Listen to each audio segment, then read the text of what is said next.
Glossário de desenho. Letra C. Cambiante, o mesmo que matiz, é aquilo a que vulgarmente chamamos cor, tal como vermelho, amarelo ou azul, sem qualquer alteração da sua saturação ou do seu valor lumínico.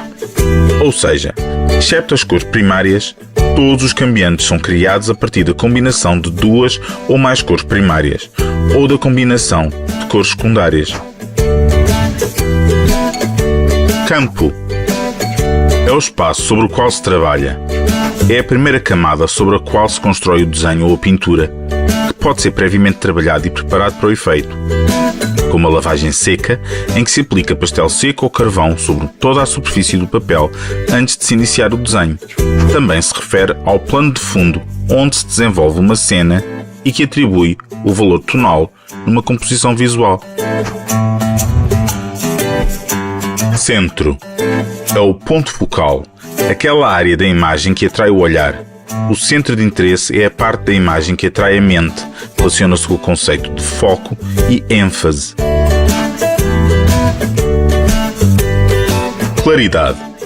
A claridade relaciona-se com a luz. Também pode ser referida como realce. É a área mais iluminada da superfície de um objeto, aquilo que é oposto à sombra. A claridade também está relacionada com a técnica claro-escuro, desenvolvida no Renascimento e que permitia dotar de grande realismo as obras de pintura. Na Crucificação de São Pedro, por Caravaggio, podemos observar como o artista utilizou o contraste claro-escuro para criar áreas de imenso realce, nomeadamente sobre São Pedro, que parece emanar luz. Por outro lado, os personagens que se encontram mais acima estão escurecidos, quase absorvidos pelas sombras, enquanto embaixo um homem que suporta a cruz, apesar de banhado pela luz, parece que esta lhe pesa sobre os ombros. Comunicação visual. Todas as formas de comunicação que utilizam elementos, meios e suportes visuais como meio de transmissão de informação, como são o desenho, a pintura, a fotografia, o cinema, etc.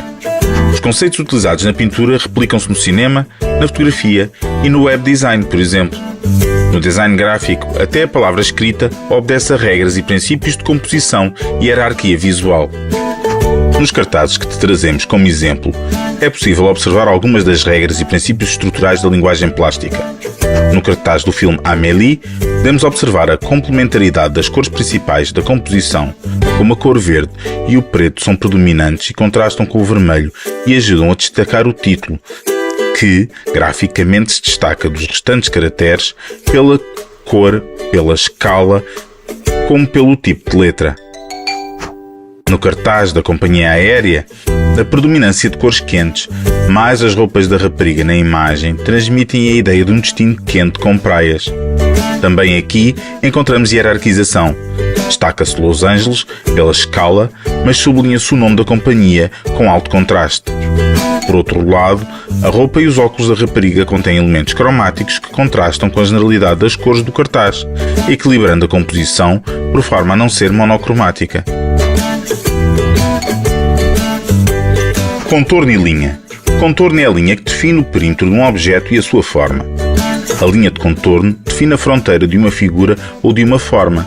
Um desenho de contorno não inclui detalhes como sombra, é apenas a linha de fronteira que separa o objeto do espaço negativo e contribui para o reconhecimento e identificação do que está representado pelo observador.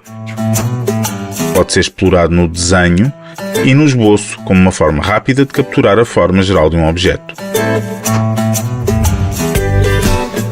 Contraste é um princípio estrutural da linguagem plástica. É a relação de dois elementos que se opõem cromaticamente, como claro-escuro ou quente e frio, mas que se aplica também a texturas, escala, proporção ou ênfase. Pode ser aplicado a outros estímulos no paladar, com o doce e salgado, na audição, com sons agudos e graves, entre outros. Convergência. O conceito de convergência pode ultrapassar a ideia de perspectiva, pois nesta, os objetos convergem para um ou mais pontos de fuga. A convergência É também utilizada para criar pontos focais ou para dar mais ênfase a um objeto ou motivo compositivo, podendo fazê-lo através de linhas convergentes explícitas ou pela disposição organizada de elementos secundários que criam linhas de convergência implícitas. Podemos observar o efeito da convergência na obra Moisés Salvo das Águas, de Horácio Gentileschi. No centro da composição encontramos o bebê Moisés, sendo o alvo das atenções de várias senhoras que se encontram na composição, duas das quais apontam para a criança, reforçando esta convergência. O braço da senhora que segura a alcofa cria mais uma linha que serve de base a um triângulo imaginário cujo centro é Moisés. O olhar da senhora que acena e observa a criança, mais das duas outras senhoras que espreitam sobre o seu ombro, também criam convergência, pois inconscientemente o observador vai querer olhar para onde o grupo olha. Cor. Elemento estrutural da linguagem plástica. Tem 3 atributos que definem a sua aparência: matiz, tom e saturação. O matiz é a característica que é única de cada cor. O tom é o grau de luminosidade em que o matiz se encontra. É o valor claro-escuro. E a saturação é a intensidade de um matiz ou o seu grau de pureza cromática. Uma cor menos saturada tende para o cinzento. A temperatura é a qualidade associativa e relativa das cores, como um azul frio pode ser contrastado com um laranja quente. A cor, como fenómeno físico, é a percepção visual provocada pela luz visível através do estímulo de células especializadas na retina.